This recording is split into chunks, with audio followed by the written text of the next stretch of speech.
تو دیکھیں کس طرح کامیاب ہوتے ہیں. آپ اسے حکم دیں، آپ اسے بتلائیں کہ اسلام زبردستی اسلام میں نہیں ہے، میں تمہیں زبردستی نہیں کر رہا ہوں، لیکن تم آئے ہو تو اسلام کی خوبیاں سنو اور مسلمان ہو جاؤ. اگر وہ مسلمان ہو جائے تو اسے کہو تم توبہ کرو، اور پھر اس کے بعد توبہ کا طریقہ اس کو بتلائیں، اور اس سے یہ بھی بتلائیں کہ توبے کے شرطوں میں سے ایک شرط یہ ہے کہ جو ظلم تم کر رہے ہو اس ظلم سے ہاتھ کھینچ لو، باز آ جاؤ، آئندہ یہ ظلم نہیں کرنا، تب تو سمجھو تمہاری توبہ قبول ہے کہ تم اس جسم سے نکل جاؤ. اور اگر وہ اس طرح کا مسلمان ہو گیا تو ٹھیک ہے، لیکن اگر وہ ضد پہ اڑا ہوا ہے اور کہہ رہا ہے کہ نہیں ہم نہیں نکلیں گے، تو آپ اسے کہیں اسلام کے اندر زور اور زبردستی نہیں ہے، لیکن ہم تمہیں حکم دیتے ہیں کہ تم نکل جاؤ جسم سے. اگر وہ نکل گیا تو الحمدللہ، لیکن اگر وہ جو ہے کیا کہتے ہیں اڑا رہا کہ ہم نہیں نکلیں گے، تم کیا کر لو گے، یہ ہے وہ ہے، تو آپ اس کو ڈرائیں اور ڈرائیں اس کو. اور اگر ضرورت پڑے تو اپنے ساتھ ہمیشہ اتنا موٹا ڈنڈا رکھیں، یہ بھی یاد رکھیں، ہاں اتنی بڑی چھڑی بنوا کے خوب مضبوط رکھیں، وائر لپیٹ کے، ہاں صحیح بتا رہا ہوں میں، خوب چمڑا ومڑا لپیٹ کے رکھیں، ضروری ہے. تو آپ رکھیں اور کہیں کہ تم نکل جاؤ، نہیں تو پھر ہم اس سے تمہارا علاج کریں گے. لیکن مارنے کے لیے بھی طریقہ ہونا چاہیے، ہاں مارنے کے لیے بھی طریقہ ہونا چاہیے. آپ نہیں کہ ڈنڈا اٹھا کے اس کی کھوپڑی پھوڑ دیں، ڈنڈا اٹھا کے اس کے ہاتھ پیر توڑ دیں، نعوذ باللہ. بھائی اس کا بھی طریقہ ہے. ایسی جگہ ماریں جہاں کے مطلب مریض کو اتنی تکلیف نہ ہو، اور یہ بھی تاکید ہو کہ دیکھو مار کے وقت جنات رہتا ہے یا کھسک جاتا ہے، ورنہ بیچارہ مریض چلائے گا، وہ تم سمجھو کہ جنات کو مار رہے ہیں اور مریض چیخے گا، اس کو تکلیف ہوگی. اس لیے اس کے اندر بھی ضروری ہے کہ آپ ذرا سا شعور رکھیں.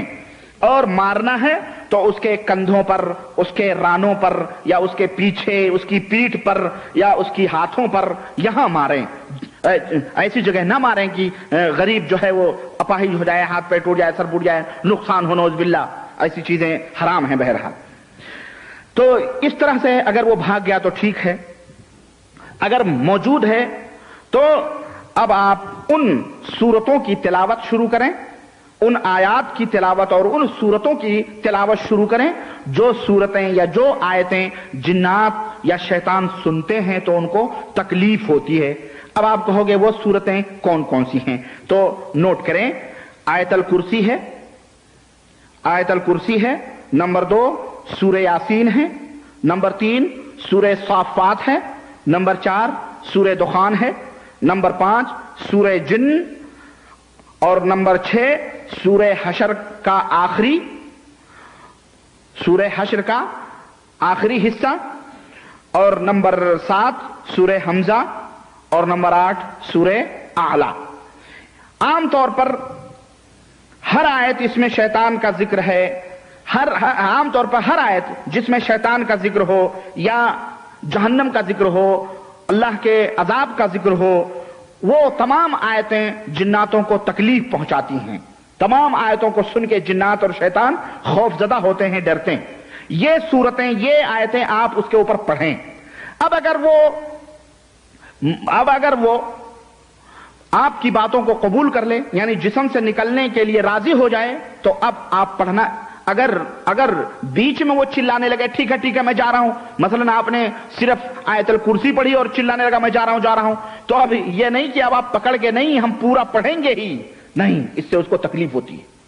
اگر وہ بیچ ہی میں کہنے لگا کہ نہیں میں جا رہا ہوں، تو کہو ٹھیک ہے میں بند کرتا ہوں، جاؤ. لیکن اگر وہ پھر جیسا کہ میں نے پہلے بتایا ہے کہ جب مریض شفایاب ہو جائے، نکل جائے، تو پھر ٹرائی گیا ہے یا نہیں گیا ہے، کیونکہ اکثر جھوٹے ہوتے ہیں جیسا کہ میں نے بتلایا.